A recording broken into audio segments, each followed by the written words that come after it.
Hey folks, welcome to Shooting Up North. I'm your host, Lewis Carlin. We're heard right here on the Alliance Pro Wrestling Network. Thank you so much for joining me. If you're watching for the first time, please consider hitting that subscribe button. If you want to follow me on social media, I'm on Twitter at Shooting Up North, Instagram at Alliance PW Network, and feel free to join our Facebook group, the Alliance Pro Wrestling Network. And please don't forget to check out pwmania.com. Lots of great things going on at pwmania.com. We got news updates by the hour at pwmedia.com. I have a number of articles up there. I released an article last weekend, Impact Wrestling, Pro Wrestling Noah article.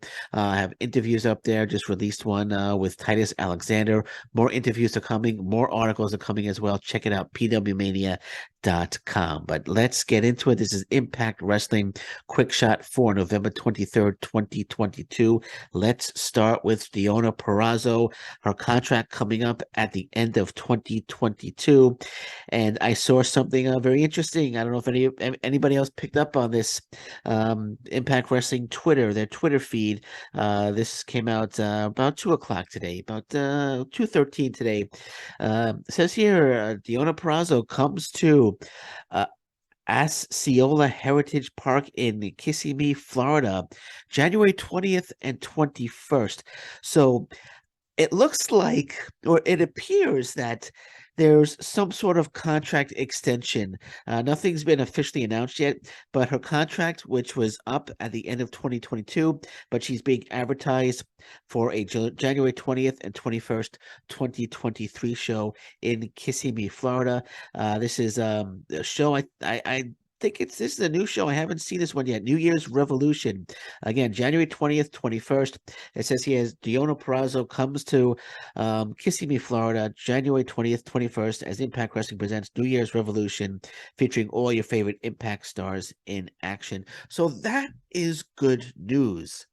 That is good news because if her contract was up at the end of this year, which is almost a month away, but she's being advertised for shows in 2023, January 20th, January 21st, 2023 in Florida, that means they're working on something. Maybe they came up with a little extension so they can map out more details, but that's really good news.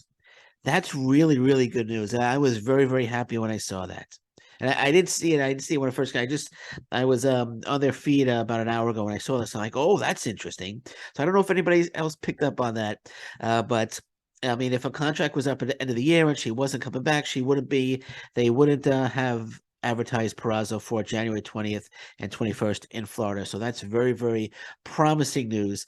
Hopefully, there's, like I said, a contract extension, maybe like 2 3 months, so they can work on a longer deal, a longer term deal, and make sure that Purrazzo does not leave Impact Wrestling. So that was very, very happy to see that today. Very, very happy to see that today, and wanted to pass that along to you guys. Again, I don't know if anybody picked up on it, but I picked up on it, and I'm letting you know. And Chris Bay and Ace Austin, they're having a fantastic Super Junior Tag League tournament. They won their second match. They're 2-0. They're at 4 points.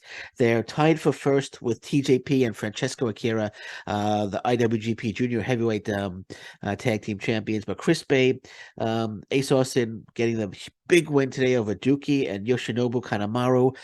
Great match. The fans are into Ace Austin and Chris Bay in Japan, New Japan Pro Wrestling. Terrific stuff. Great match. They're the favorites. I'm going with them to win. I'm going with them to win the whole tournament. One thing that just I hope doesn't happen. Ace Austin started off really strong at the best of the Super Juniors, and I think he went undefeated in the first 5 matches, and then he kind of fell off and he fell to like second or third place. I hope that they don't do that here with Chris Bay and Ace Austin. I want to see them win the tournament. I want to see at Wrestle Kingdom 17, Francesco Akira, TJP defending the IWGP Junior Heavyweight Tag Team titles against Chris Bay and Ace Austin. They were terrific. They were terrific today, and they're doing a fantastic job representing Impact Wrestling and the Bullet Club in the Super Junior Tag League tournament. So the next 3 matches that they have, November 25th, Dick Togo and Show. They're going to defeat Dick Togo and Show. Dick Togo always takes the loss. I don't think Dick Togo and Show are going to win any matches. They might have won already, but I'd be very surprised if they win any matches. I'd have to take a quick look, but that's not really important. And then on the 27th, Clark Connors and Ryusuke Taguchi take on Chris Bey and Ace Austin. And on the 28th, November 28th, they're in the main event. They're in the main event of this show, on the November 28th show, where they're taking on Leo Rush and Yo. And that's going to be an absolutely tremendous, tremendous, tremendous match. I see them beating, of course, Dick Togo and Show, Connors and Taguchi. I picked them to win that one as well. If they're going to lose, their first match is probably going to be to Leo Rush and Yo. But I'd love to see them get I'd love to see them being 5-0 with 10 points after the 28th. Looking forward to them. Actually, when do they take on Francesco Akira and TJP? Because that's the match that everyone should be checking out. Let me see, December 2nd. I should have did this before, but let me check it out. I want to see when they're taking on. Okay, so on December 2nd, they're taking on Robbie Eagles and Tiger Mask. Let's see, what's Saturday, December 3rd.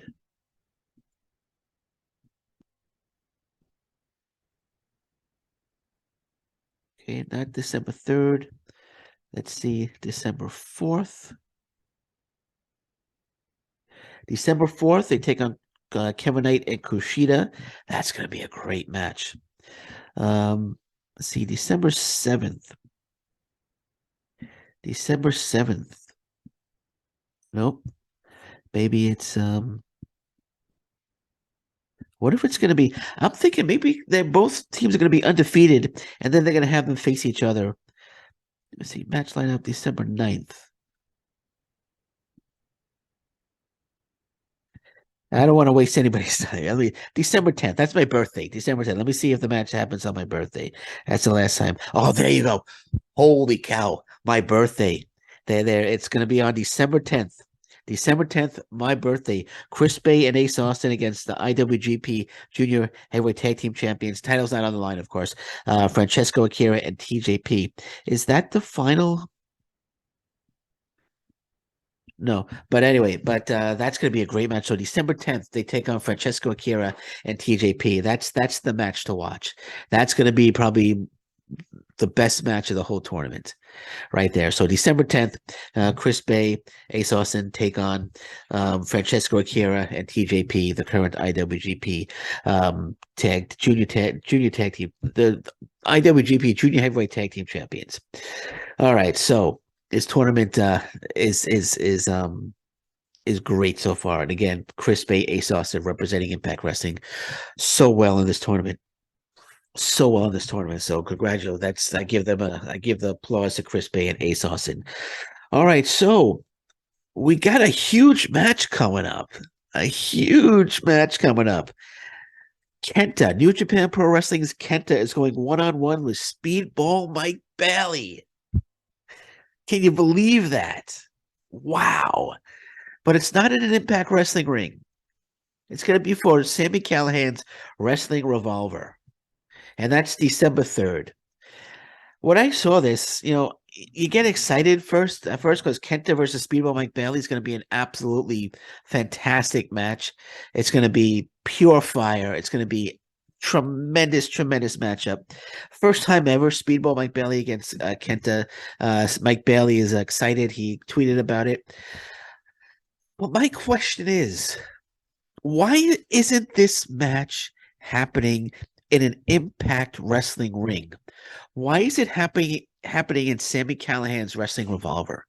Kenta is on tour in the U.S. He's going to be at Wrestling Revolver. He's going to be at House of Glory, taking on Low Key. I think there are one or two other independent indie shows he's going to be appearing at. Why isn't Kenta showing up at Impact Wrestling? Why isn't Kenta versus Mike Bailey happening at Hard to Kill? Why is it happening on December 3rd at Wrestling Revolver? Granted, Hard to Kill, January 13th, Kenta might not be, you could definitely say Kenta's not going to be in the States on January 13th. So that's why that's not happening at Hard to Kill. But you could have brought Kenta in, and you could have done brought him in for a TV taping. And you could have had him put him in the ring against Speedball Mike Bailey. That match should be happening in an Impact Wrestling ring. You could have done something very special with Kenta. Very, very special with Kenta.